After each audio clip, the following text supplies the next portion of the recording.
Good morning, everyone. Let's start second chapter of history from trade to territory. We are on page 22. This is the last video of your chapter.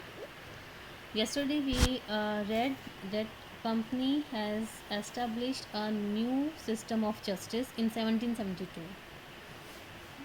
Then Hindu Brahmins and Muslim Maulvis were asked to interpret their local laws. But there was a problem. क्या problem थी? A problem, major problem was that Brahman Pandits gave different interpretation of local laws based on different schools of Dharma Shastra. Dharma Shastra is a Sanskrit text in which social rules and codes of behavior are prescribed that are to be followed by Hindus. ठीक है, तो जो ब्राह्मण पंडित थे उन्होंने अलग अलग तरीके से उसको डिस्क्राइब किया. ये प्रॉब्लम थी कि कौन राइट है और कौन रॉन्ग है. टू ब्रिंग अबाउट यूनिफॉर्मिटी, एक रूपता लाने के लिए, उसको एक जैसा करने के लिए क्या किया ब्रिटिश कंपनी ने 1775 में 11 pandit were asked to compile a digest होते बुक, हिंदू लॉज की एक बुक बनाओ. उन्हें कहा गया और उस बुक को एन बी हेल्ड ने ट्रांसलेट किया इंग्लिश में. और फिर बाय 1778 में जो है a code of Muslim laws was also compiled. Muslim law को भी कंपाइल किया गया for the benefit of European जजेस, ताकि यूरोपियन जजेस के लिए हेल्पफुल हो सके. Under the regulating act of 1773 में एक रेगुलेटिंग एक्ट पास हुआ. According to this act a supreme court was established. एक सुप्रीम कोर्ट एस्टेब्लिश किया गया इंडिया में. और while a court of appeal वो भी एस्टेब्लिश किया गया, जिसको कहा जाता था द सदर निज़ामत अदालत. और it was set up in at Calcutta. Now the principal figure in an Indian district was the collector. जो हेड था इंडियन डिस्ट्रिक्ट में, that was district collector. As the title suggest, नाम से ही बिल्कुल पता चलता है, collector means his main job was to collect revenue and taxes. उसका मेन काम था रिवेन्यू एंड टैक्सेस को इकट्ठा करना and maintain law and order in his district with the help of judges, police officers and darogas. Is his office the collectorate, जो उसका office था collectorate, became the new center of power and patronage. वो centre का power का एक new centre बन गया. That steadily replaced previous holders of authority, जो कि पहले किसी और के हाथ में था, जो कि धीरे धीरे उसने रिप्लेस कर दिया. जो पहले अथॉरिटी होल्डर्स थे उनके हाथ से पावर अब कहाँ पर आ गई? डिस्ट्रिक्ट कलेक्टर के हाथ में. दे वर ऑल्सो अंग्रेज थे. वो डिस्ट्रिक्ट कलेक्टर भी जो है that was also English man. Now the company army. colonial rule in India brought in some new ideas of administration and reform. जो कॉलोनियल रूल था, अब इंडिया में आपको समझ में आ गया होगा कि अब तक जो है ईस्ट इंडिया कंपनी का जो रूल चल रहा था, तो ये कॉलोनियल रूल था इन इंडिया कुछ नए आइडियाज़ लेके आया एडमिनिस्ट्रेशन में के और उसमें रिफॉर्म करने के.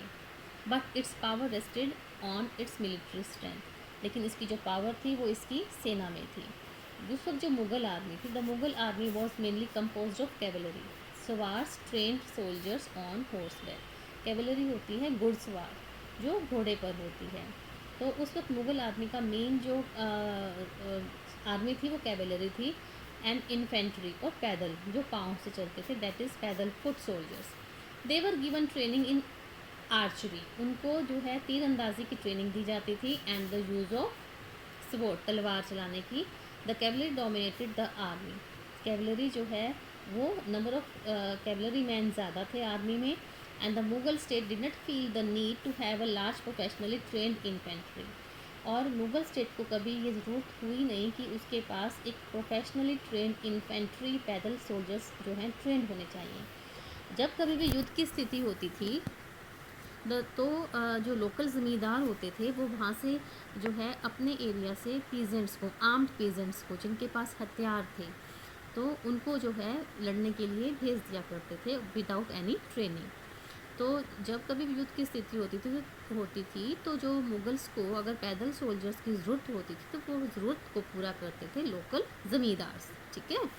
अ change occurred in the 18th century, और 18th सेंचुरी में एक चेंज आया when Mughal successor states, Mughal successor states यानी कि मुगल्स के बाद जो नई स्टेट्स जो एमर्ज हो रही थी लाइक अवध एंड बेनारस, उन्होंने क्या किया? They started recruiting peasants. Into their army. उन्होंने अपनी आर्मी में पीजेंट्स को प्रॉपरली रिक्रूट करना शुरू किया and training them as professional soldiers, और उनको ट्रेनिंग देनी शुरू की प्रोफेशनल सोल्जर्स की तरह। The East India Company adopted the same method. क्या किया उन्होंने? When it began recruitment for its own army, जब उन्होंने अपनी आर्मी के लिए रिक्रूटमेंट शुरू की, which came to be known as sepoy army. अंग्रेज़ों की आर्मी को सिपोय आर्मी कहा जाता था। फ्रॉम द इंडियन वर्ड, जो सिपोय वर्ड है वो इंडियन वर्ड सिपाही से आया है, जिसका मतलब है soldier. As warfare technology change from the 1820s, अब जो वारफेयर टेक्नोलॉजी है 1820s में चेंज होने लगी। The cavalry recruitments of the company's army declined, अब कंपनी की आर्मी में जो कैवलरी की रिक्वायरमेंट थी वो कम होने लगी, उनको घुड़सवार की ज़रूरत ज़्यादा नहीं महसूस हुई। दिस इज़ बिकॉज, ऐसा क्यों था? Because the British empire was fighting in Burma, Afghanistan and Egypt. यहाँ पर जब ब्रिटिश एम्पायर लड़ रहा था, फाइट कर रहा था, बैटल चल रही थी उनकी, where soldiers were armed with muskets and matchlocks, तब सोल्जर्स को क्या दिया गया? मस्केट्स एंड मैचलॉक्स।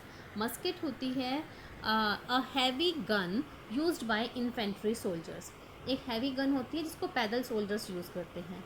एंड मैचलॉक होता है एक अर्ली टाइप ऑफ गन होती है जिसको हम तोप कहते हैं, उसमें बारूद भरकर उसको जो है आग लगाकर छोड़ा जाता था, तो इसके लिए उनको पैदल सेना की ज़रूरत थी।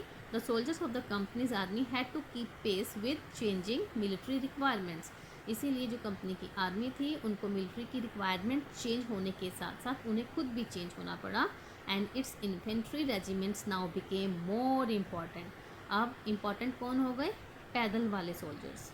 इन the early 19th century the British began to develop a uniform military culture, उन्होंने एक जैसा मिलिट्री कल्चर जो है उसको डेवलप करना शुरू किया। Soldiers were increasingly subjected to European style training, drill and discipline, अब सोल्जर्स को यूरोपियन स्टाइल ट्रेनिंग दी जाने लगी, उनकी ड्रिल होने लगी और उनको डिसिप्लिन किया जाने लगा। That regulated their life far more than before, अब उनकी लाइफ पहले से ज़्यादा रेगुलेट हो गई।